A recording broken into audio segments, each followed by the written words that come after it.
Cuba no avanza y eso al castrismo le duele. ¿Cómo están amigos? Bienvenidos a Noticias Importantes. Esperamos sus opiniones en los comentarios. Comenzamos. Cuba no avanza.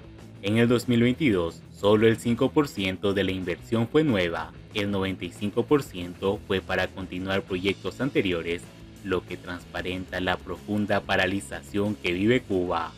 El ministro de Economía y Planificación, Alejandro Gil, afirmó ante la Asamblea Nacional que Cuba no alcanza los niveles proyectados, el 4% de crecimiento, pero tampoco retrocede y calculó un crecimiento del Producto Interno Bruto, PIB, del 2%. Pero desde la cotidianidad de las colas, no es crecimiento lo que el pueblo ve y la sensación generalizada es que esto va para peor. Sin embargo, para ser justos con el ministro, su estimación del crecimiento podría ser cierta, aunque no se haga palpable, con lo que será verdad o no que el PIB creció en el 2022. El PIB es la sumatoria del consumo, la inversión, el gasto estatal y las exportaciones menos las importaciones. Pero mejor analicémoslo. Consumo. Un proxy adecuado para medir consumo, dado que más del 50% del gasto minorista en Cuba va a la alimentación, está en la variación interanual de la comercialización de alimentos, y de ahí las estadísticas oficiales muestran un aumento del 10% con respecto a 2021. Sin embargo, como bien reconoce el ministro de Economía, casi todos, por no decir todos, los renglones agrícolas produjeron mucho menos que lo planificado y muy por debajo del año anterior. Entonces, ¿cómo es que con menos producción se vendió más? La respuesta está en la inflación. El PIB no reconoce la cantidad de papa o carne realmente vendida, no el valor, en realidad el precio, agregado a cada producto. Y como los precios de los alimentos subieron un 60% oficialmente, sin incluir al mercado negro, el resultado es que, aunque hay menos comida, hay crecimiento en términos de PIB porque está más cara. Esto se puede extrapolar a la circulación mercantil minorista, que en total creció muy por debajo del aumento real, también del oficial, de la inflación. Inversión. La formación bruta de capital, valor añadido menos valor consumido de capital fijo, hace muchos años es negativa en Cuba. De ahí el acumulado deterioro de la infraestructura y la obsolencia tecnológica. Pero el PIB no es un medidor sensible a la depreciación del capital. Eso iría en el Producto Interno Neto, con lo que una inversión insuficiente, aunque suma al PIB, lo que hace que es amontonar problemas, pero para el futuro. El PIB tampoco hace diferencia sobre la calidad de la inversión, no contabiliza el costo de oportunidades de, por ejemplo, concentrar tantos recursos en el turismo, costa de traerlos en la agricultura o en la industria. En todo caso, hay un dato extremadamente llamativo.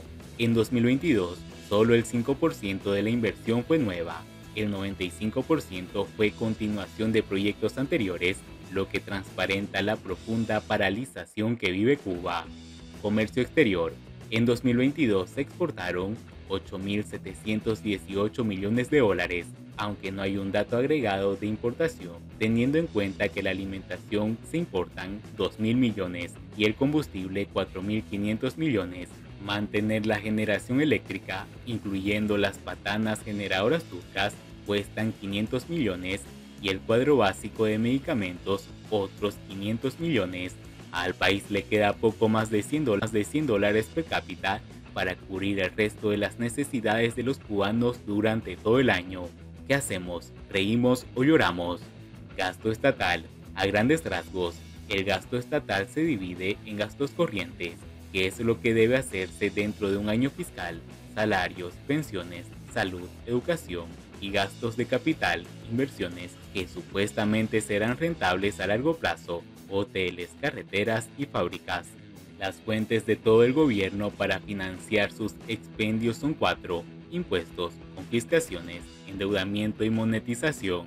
Todas distorsionan la asignación de recursos y los incentivos, pero la monetización es la peor y es la más dañina cuando financia gastos corriente y no de capital, que es precisamente lo que está haciendo la dictadura cubana.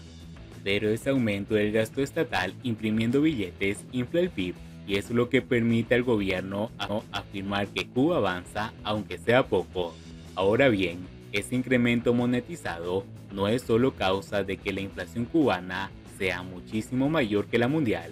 Más importante, aunque menos visible, es que los billetes que para sí mismo imprime el gobierno le permiten robar, ese es el verbo correcto, bienes y servicios que sin monetización estarían a disposición de la ciudadanía para, si el gobierno lo permitiera, usarse como factores de producción, generando infinidad de empresas que sí producirían riqueza real. Cuba es pobre porque el gobierno impide que la sociedad disponga de la gran mayoría de los recursos que ella misma genera, algo que solo puede pasar en un país sin respeto por los derechos individuales. En conclusión, en términos estadísticos, el PIB puede haber aumentado, pero Cuba no creció y eso es lo que padece el pueblo en el bolsillo y en el estómago. Ministro Gil, tenemos por delante un trabajo duro para enfrentar los complejos problemas por los que atraviesa la economía del país, pero hay luces, hay alternativas y soluciones. Y claro que tiene razón, las hay. La solución es que se vayan, la alternativa es un país democrático. La luz es la libertad de enfrentar sin ellos los complejos problemas que 64 años de castrismo han acumulado sobre el cuerpo y el alma de esta nación. Ojalá se cumpla su deseo. Mientras tanto, Díaz-Canel recorre Cuba para definir las metas de 2023 con enfoque anticapitalista. Un helicóptero sobrevolando la ciudad sorprendió el día jueves a los vecinos de Santi Espíritus, que también observaron numerosos agentes de seguridad. La aeronave no era otra cosa que el indicio de que se encontraba de visita el presidente designado de la República y títere castrista Miguel Díaz-Canel. Él viajó a la capital espirituana luego de pasar también por Ciego de Ávila, como en un inicio de la gira de todas las provincias. El objetivo, discutir las tareas económicas, sociales y políticas para dar el salto que necesita este año 2023. Vivimos tiempos diferentes y necesitamos hacer cosas diferentes, declaró el primer ministro Manuel Marrero, que integra la comitiva presidencial. No podemos entrarle al 2023 haciendo más de lo mismo. Hay que trazar metas correctas y ponernos indicadores, y el centro de todo está aquí en el municipio. Sin embargo, en Santi Espíritus, según recoge la prensa oficial el día viernes, Díaz-Canel aseveró: tenemos que asumir un enfoque anticapitalista ante cada problema, que prevalezca siempre la lógica de la emancipación socialista. Para ello, pide estudiar los problemas y analizar sus contradicciones y recomienda escuchar a los expertos y al pueblo. Sin más acción que la de discutir, la presidencia indicó en un tuit que están viendo la manera de entregar tierra con más agilidad a los productores y a más de 30 organismos del territorio. De igual modo, señalaron la responsabilidad de las empresas con los municipios y la necesidad de mayores respuestas productivas a partir de las potencialidades de la provincia. Tenemos que asumir el reto de que el país sí se puede superar la crisis que vive actualmente.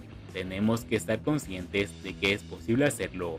Esta crisis que depende del bloqueo y de la situación mundial, porque todos tenemos capacidad para aportar más a la transformación revolucionaria, estudiando los problemas y analizando las contradicciones, comparando, tomando en cuenta los criterios de la población y de los expertos, recalcó el títere castrista en su habitual tono voluntarista. Nada muy distinto al de su lúgubre mensaje para dar la bienvenida al año, en el que insistió, como lo hizo en un discurso ante el Consejo de Ministros, que el esfuerzo de la población para superar la crisis sin fondo nos convoca a la certeza de que la creatividad del pueblo es infinita. Y bien amigos, así vamos terminando las noticias importantes del día de hoy. Por favor, nos ayudarían mucho compartiendo las noticias y así poder informar a muchas más personas de la verdadera realidad en Cuba. Patria y vida mis hermanos, nos vemos en el siguiente informe.